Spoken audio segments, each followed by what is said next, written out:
CAA has yet again made it to the headlines. The Ministry of Home Affairs, of course, notifying that Citizenship Amendment Act rules today, paving the way for the law implementation across the country. The notification, of course, is out. Now it will be easier for Hindus, Sikhs, Jains, Buddhists, Christians and Parsi refugees from Afghanistan, Bangladesh and Pakistan to get Indian citizenship. In fact, that forms very clearly asks this question from them. This comes, remember, weeks after Union Minister Amit Shah declared that the law would be implemented before the Lok Sabha polls, and that's exactly what has happened. Joining us live at this point is Madhav Nalapat, editorial director of the Sunday Guardian. SP Vaid, former DGP of JNK, also joins us live. Desha Taringa, political analyst, is live with us. Syed Asad Abbas, political analyst, also joins us live. Rajiv Chunni, POK activist, also is joining us live. Professor Nalapat, this was something that the BJP had said was on their agenda, and now the notification coming just before the Lok Sabha polls. What do you make of it, and what do you believe the impact will be on the upcoming elections? I would like to say that this is a minorities protection bill. Citizenship Amendment Act may be subject to all kinds of interpretations which are wrong. Unfortunately, what happened was that an organized group of people gave an entirely wrong impression about the CAA, that it would affect citizenship of Indian citizens, which is absolutely incorrect.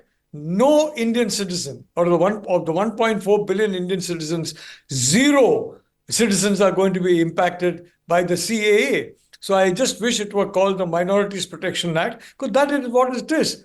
Minorities are being really given a very tough time. In Afghanistan, they've practically disappeared. In Pakistan, they're disappearing. In Bangladesh, they're on the road to disappearing. They have been bullied, they've been browbeaten, all kinds of horrible things have been done to them. And it is very good that that India has stood up under Narendra Modi, and that a law for the protection of minorities in these 3 afflicted states has been passed. I welcome this particular, the fact that this act is coming into operation. The individuals who have fled across the border have done so because of intolerable persecution in Afghanistan, in Pakistan, and sadly, despite the best efforts of the Prime Minister of Bangladesh, even in Bangladesh. So this is a very necessary move that is done by India to protect minorities, to protect Christians, to protect Sikhs, Hindus, Jains, Buddhists, to protect them. Because all these minorities are under threat of, if I may say so, extinction, at least in 2 of those countries, Afghanistan and Pakistan. And if Bangladesh does not reverse course, that same horrible situation will occur in Bangladesh also. It's a timely move. It's very good that it has been notified. And I strongly support this on the grounds of human rights and the need to protect minorities. And what is very important, of course, in the forms, the forms, of course, which will now be filled in by anyone wanting, of course, to claim citizenship, is the fact that it says over there very, very prominently, SP Vaid, that any person belonging to the minority communities of those countries, be it Afghanistan, be it Bangladesh, or Pakistan, who may be of Jain faith, who may be of Christian faith, who may be of Buddhist faith, who may be of Hindu faith, can claim citizenship, and should specify this. I think clause number 7 on the form says that, SP Vaid. Your inference of that point, and also your first reaction to the notification of the much talked about CAA finally. Uday, first of all, I personally welcome this move of the government, and Modi government had promised it to, it owed, in fact, this obligation to the minorities living in these countries. And it had promised, and it has fulfilled its promise. Though delayed, all of us were talking, now it's so many years have passed. I think initial notification came in 2019, if I'm not wrong. It took so many years, but good. Delayed, but it has come very aptly. And as Mr. Nalapat was saying, I completely agree with him. These minorities, whether Hindus, Sikhs, Jains, Bauds, Christians, they were virtually facing persecution and extinction in Afghanistan. You saw how Sikh Jatha carrying Guru Granth Sahib came from Afghanistan. We all witnessed, I think whole world witnessed on the media. You saw how in Pakistan every day you hear about stories and pictures of how minor Hindu girls, Sikh girls are being forcibly married to 60-year-old, 65 years old person, and how their religion is being forcibly converted. Virtually, they have almost disappeared from Afghanistan. They are almost disappearing in Pakistan, and same is the story in Bangladesh. Though we have a Khalida, Bangladesh Prime Minister is very sympathetic to the cause, but then every other day you hear about how the temples are being attacked. So if these communities are not able to even practice their religion openly. So I think India owed this to these communities, as while territories of India before partition, and good that this has been, what was promised has been fulfilled. Obviously, as you said, on this portal, which MHA has launched today, they will have to specify which category they belong to, which country they belong to, and whether they are of these 6 categories of religion who are facing extinction and persecution in these neighboring countries. So I think that was much needed. It has come. The whole country would welcome it, and the nation must understand, as rightly said by Rakesh ji, it is not a citizen. I was hearing to the speech of the Honorable Prime Minister also. It is not, as he clearly mentioned, it's not an amendment to take somebody's citizenship. It is an amendment to the Citizens Act to give citizenship to those who are facing extinction, who are facing persecution because of their religion, because of the religion they profess. I think it's a big solace to these communities who are waiting here in long queue. I heard personal stories when I attended a conference in Jaipur, where some of these families who are living in Rajasthan, horrifying tales they were telling. In fact, most of us were moved to tears listening to the persecution they are facing. And I think this is a very welcome move of the government of India. We all welcome this. Yes. How big of a Sanjeevni booty will this prove to be for the persecuted minorities of these countries who finally, can lay claim to citizenship in India, Deshat Nigam? Well, Uday, in fact, if you look at the persecution, the kind of horrific tales, their everyday survival is like facing direct action day of 1946, called out by Muslim League. And that is the horrific conditions in which they live. Their life was uncertain. They were not sure whether their girl will be there with them or not, or they will be alive on the next day or not. If you criticize the Islam religion in their country, it is blasphemy, for which the penalty is death. And therefore, the conditions in which they were living was appalling.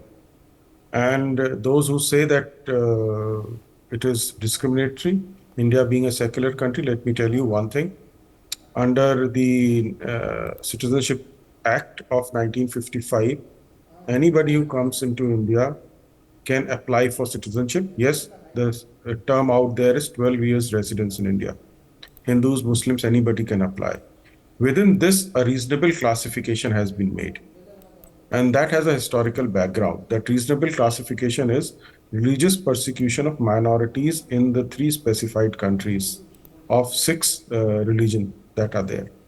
And we have a worldwide precedent in this, like the American Lautenberg Act, where Jews and Christians are given, if they are a minority in certain countries. It started with Iran, but its scope has been expanded, and it has been upheld by the highest court in the USA. And that similar examples are there in other countries as well. And India also has a similar law now implemented. And this must take care. It also gives a leadership role to the country. And Muslims can apply. And you know the famous example of Adnan Sami, who was given the citizenship, who applied through a normal course and got it.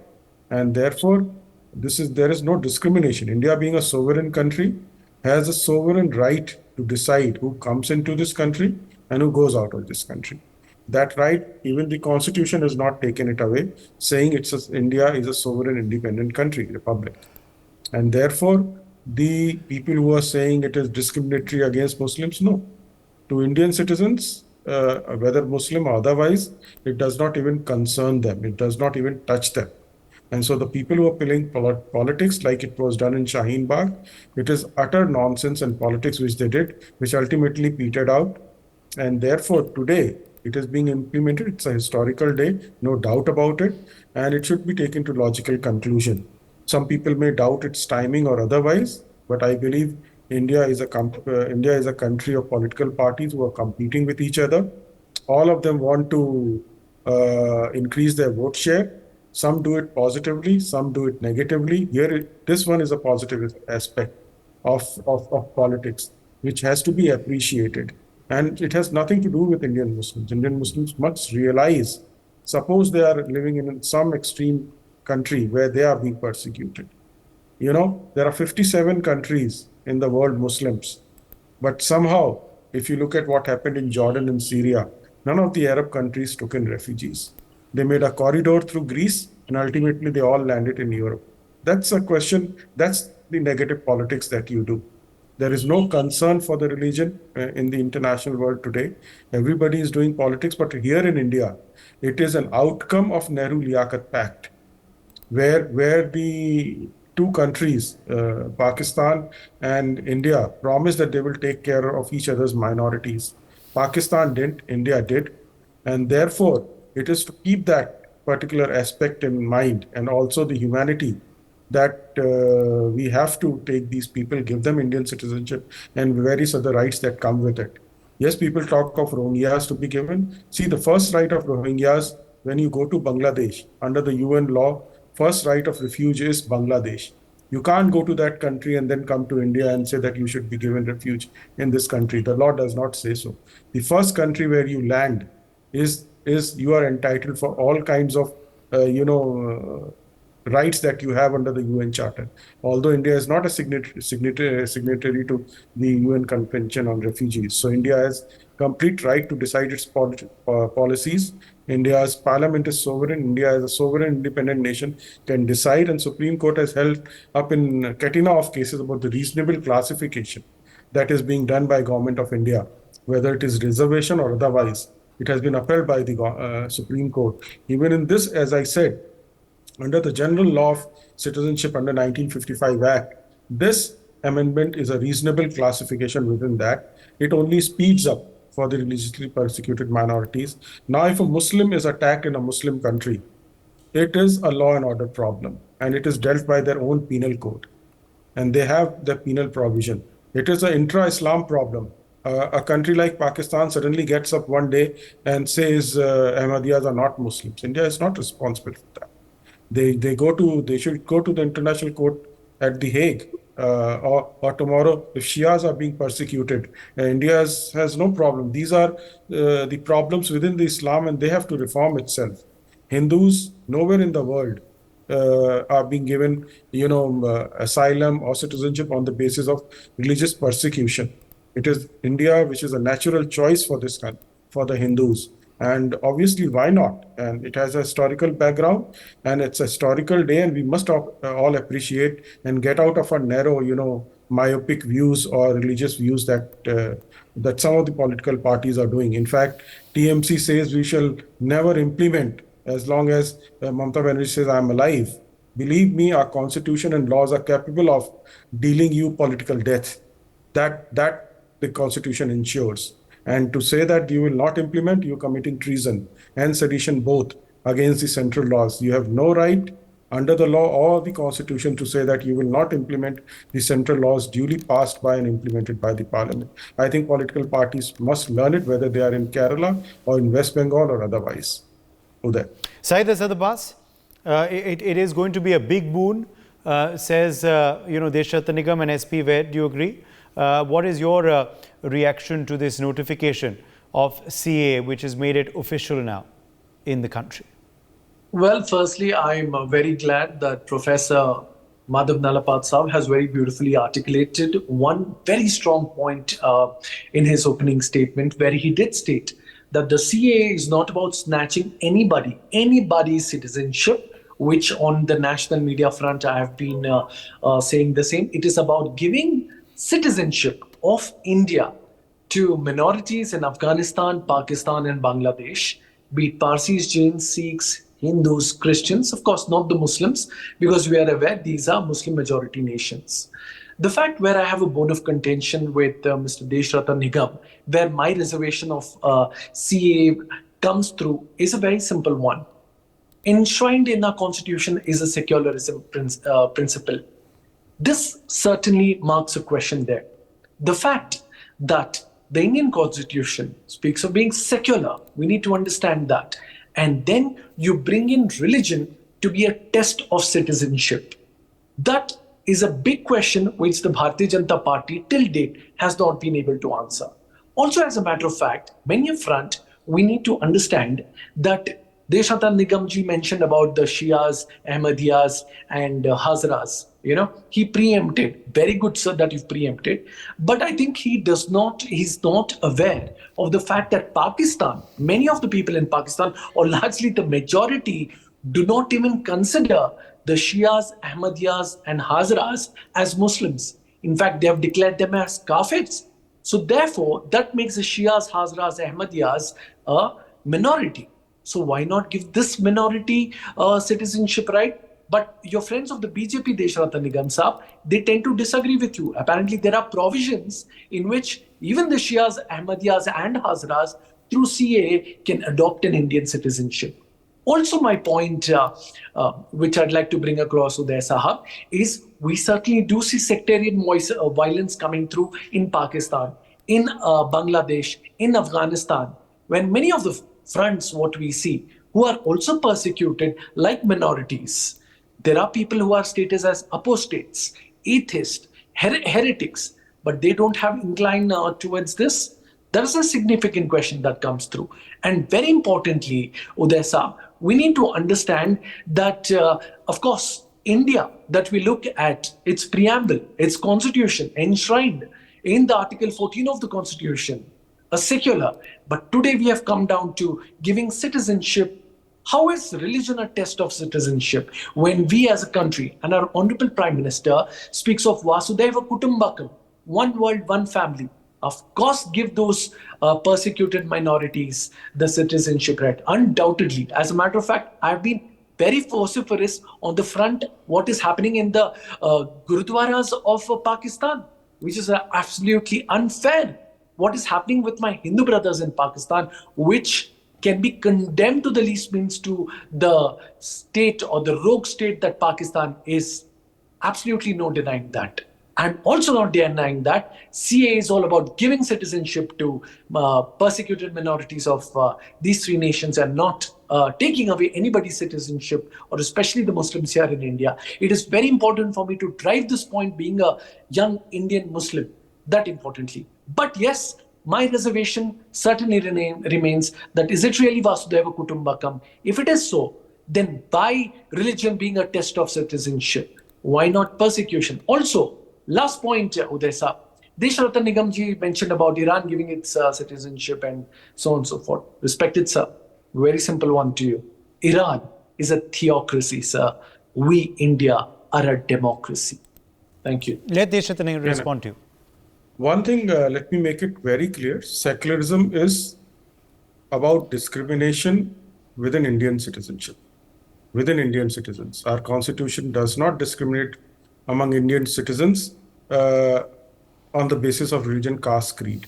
That one aspect has to be remembered. It is the constitution which says so. Now, secondly, who comes into India, who goes out of the country, is decided by various policies of the state. India being a sovereign independent nation, it can decide. It cannot, tomorrow start giving citizenship to the ISIS members because we are a secular country. Please understand that. So it is India's government's stated policies that decide. And I said, reasonable classification. What is a reasonable classification? Reasonable classification that you have a general citizenship rules which are available to everybody. However, when you make a classification within provisions of citizenship, and it is reasonable. Reasonable being it is religious persecution. If a Muslim attacks a Muslim, it is not religious persecution. It may be persecution, but it is not a religious persecution, and that is a specific objective that we have. This limited specific objective of this particular act is to give citizenship to religiously persecuted minorities, those stated 6 minorities from 3 stated countries. Nothing else, nothing more. And every reasonableness is tested on the basis of objectives. Other grounds for, say, for example, naturalization through registration, birth or otherwise, is available to everybody, whoever comes in, whether Muslims, Christians, or so many others. So when you look at, when the courts look into it, they look at the stated objectives of a particular act within the general classification. This is a special reasonable classification. Uday sir, can I counter that quickly? Yes. Yes, thank you. I think Desh Ratan Nigam Saab has certainly bring out some very fine points. Absolutely, sir. I agree to most of them. We need to understand here, Uday Saab, looking at the principle, of course, there has been a propaganda here. There have been fake information out there, false information, that the Muslims of this country will be taken away, there will be detention cells. I've been a very vociferous one, especially on the Muslims of India front, where I did inform the same. I think it's my fundamental right and duty to inform the citizens of this country. But also we need to know, how is it not discrimination, sir? Professor Nalapat, but it is going to be politicized. Given the fact that elections are around the corner, this is going to be politicized. I think Mr. Abbas is referring to that, and he is, the first off the block. We are going to hear more reactions. I think Mamata Banerjee and TMC have also reacted, saying they will oppose this if it seeks to discriminate. Uday, I am really surprised by what Mamata Banerjee says. There are, at last count, about 16 million Bangladeshi Muslims have crossed over through, frankly, it's an open border virtually under Mamata Banerjee. It's the same situation in the United States, the southern border. It's an open border. Millions have crossed in and millions are crossing in. So what Mamata Banerjee is saying, she will not welcome Christians, she will not welcome Hindus, she will not welcome Sikhs, she will not welcome any of them. At the same time, some 15 million Muslims have crossed the border into India. So I think this is discrimination, quite frankly. And this particular law is very narrowly tailored to support, to help and protect the minorities in these countries. All right. So the definition of minority in international law is very, very clear. And the minorities have been classified in the law as per the international practice. So I would only like to say, this is a good law, but it should have been named Protection of Minorities. But it's a good law, and I believe, I'm glad it's being implemented. My thanks to all of our guests for joining us. For more such videos, subscribe to the NewsX YouTube channel, hit the bell icon.